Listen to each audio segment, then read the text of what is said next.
Oke semuanya, bismillahirrahmanirrahim. Assalamualaikum warahmatullahi wabarakatuh. Di kesempatan kali ini kita akan mencoba untuk mempelajari terkait dengan kamera binding.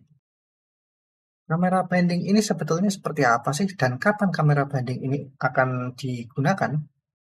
Anggaplah teman-teman membuat sebuah environment 3D di mana di environment tersebut teman-teman meletakkan lebih dari satu kamera di berbagai titik.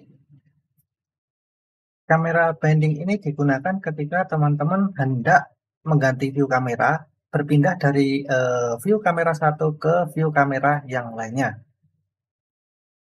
Misalnya ketika dalam sebuah project, teman-teman membuat sebuah environment di mana di dalam environment tersebut terdapat lebih dari satu kamera dan akan digunakan secara bergantian.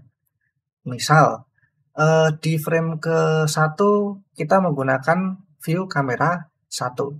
Di frame ke-20 kita menggunakan view dari kamera 2. Di frame ke-40 kita menggunakan view dari kamera 3. Di frame ke-60 balik lagi kita menggunakan view dari kamera 1. Padahal kamera tersebut tersebar di berbagai titik di lokasi, di environment yang sudah kita buat. Nah, ketika kondisinya demikian, kita dapat menggunakan teknik kamera binding untuk melakukan switching view antar kamera yang satu dengan kamera yang lain. Nah, di contoh kali ini saya punya sebuah environment di mana di dalam environment tersebut terdapat dua buah kamera. Nah, bisa kita lihat di sini ada crane rig, di mana di dalam crane rig ini terdapat satu buah kamera, yaitu adalah crane kamera. Kemudian di dalam dolly rig ini juga ada satu kamera lagi. Nah, ini dolly kamera. Sehingga ada crane kamera rig dan dolly kamera rig seperti itu. Jadi di sini total ada dua kamera. Kita akan menggunakan kamera tersebut secara bergantian. Nah, kira-kira bagaimana caranya? Skenario-nya adalah sebagai berikut. Jadi nanti di frame pertama kita akan menggunakan view dari dolly kamera. Kemudian di frame ke-70 kita akan menggunakan view dari crane kamera. Sementara di frame 100 kita akan menggunakan view dari dolly kamera lagi.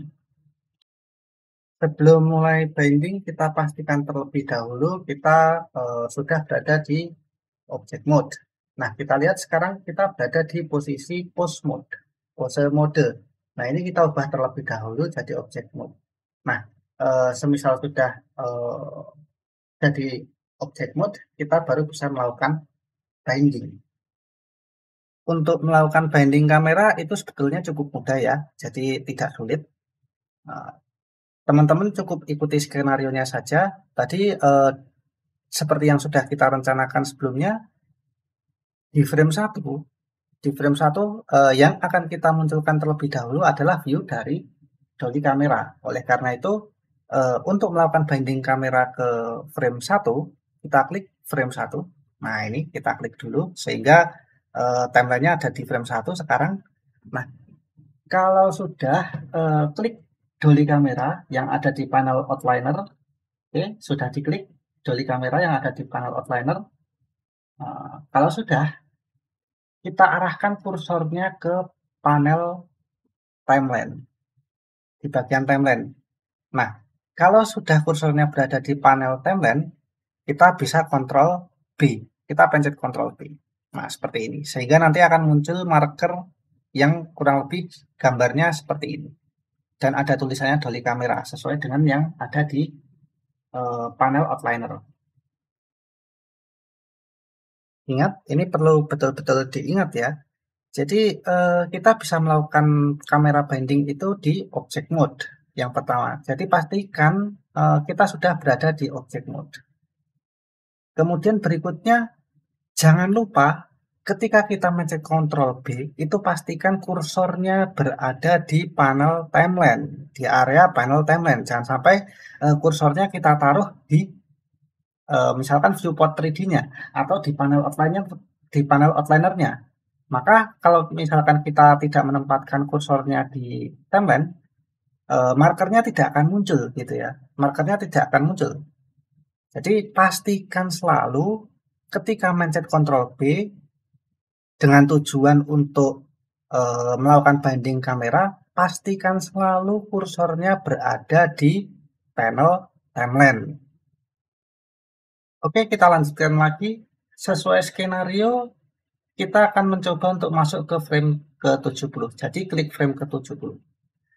Jadi di frame ke-70 kita akan menggunakan view dari crane kamera. Jadi kita akan menggunakan view berdasarkan perspektif dari crane kamera. Oleh karena itu setelah kita klik frame ke-70, klik crane kamera yang ada di panel outliner. Nah, kalau sudah, ingat-ingat arahkan kursornya ke panel timeline. Nah, di sini ya. Kalau sudah baru dipencet Ctrl B. Nah, sehingga akan muncul marker di sini. Nah, ini markernya adalah marker crane kamera sesuai dengan yang ada di panel outliner. Terakhir, sesuai dengan skenario yang sudah kita buat sebelumnya, di frame ke status kita akan menggunakan view dari dolly kamera lagi ya. Jadi kita akan menggunakan view dari perspektif dolly kamera lagi. Nah, caranya seperti apa? Seperti sebelumnya, klik frame ke 100 berarti, oke, karena kita akan menempatkannya di frame ke 100. Setelah itu klik dolly kamera yang ada di panel outliner. Nah, seperti ini ya.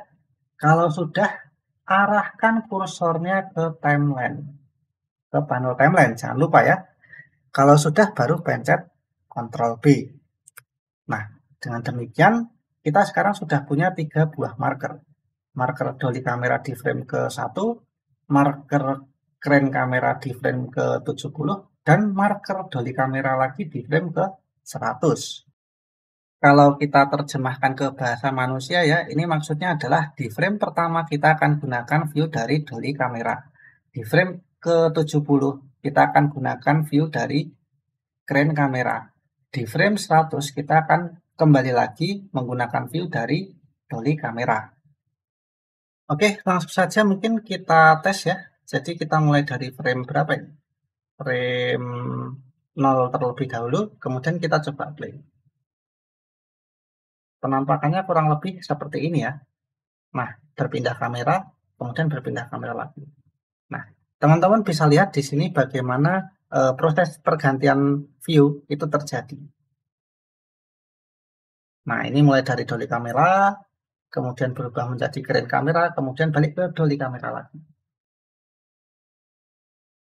Oke, pause dulu. Nah, jadi kurang lebih seperti itu cara melakukan binding kamera. Sebetulnya teman-teman bisa memanfaatkan teknik binding kamera ini untuk beberapa keperluan yang lain. Seperti misalkan ketika teman-teman membuat environment 3D yang sangat luas, kemudian teman-teman ingin mengambil gambar atau video dari berbagai sudut, berbagai sisi, maka teman-teman meletakkan beberapa kamera di tempat-tempat yang terpisah. Nah, gambarnya atau videonya itu bisa di-take secara bergantian seperti itu. Dengan cara ya seperti tadi, misalkan di frame sekian dikasih marker untuk kamera A, di frame sekian dikasih marker untuk kamera B sehingga berubah view-nya ke kamera B. Kemudian di frame kesekian diubah lagi markernya menjadi marker kamera C sehingga view-nya berubah menjadi kamera C seperti itu ya. Nah, simpelnya seperti itu. Hal yang perlu diketahui lagi oleh teman-teman adalah bahwasanya ketika teman-teman melakukan rendering nanti, itu akan dilihat berdasarkan sudut pandang kamera. Nah, oleh karena itu, bagaimana pinter-pinternya teman-teman aja masang kameranya di sudut mana, kemudian kapan mulai ditampilkan, urutannya bagaimana, itu yang harus teman-teman susun. Dengan demikian diharapkan hasilnya nanti juga sesuai dengan ekspektasi, begitu ya.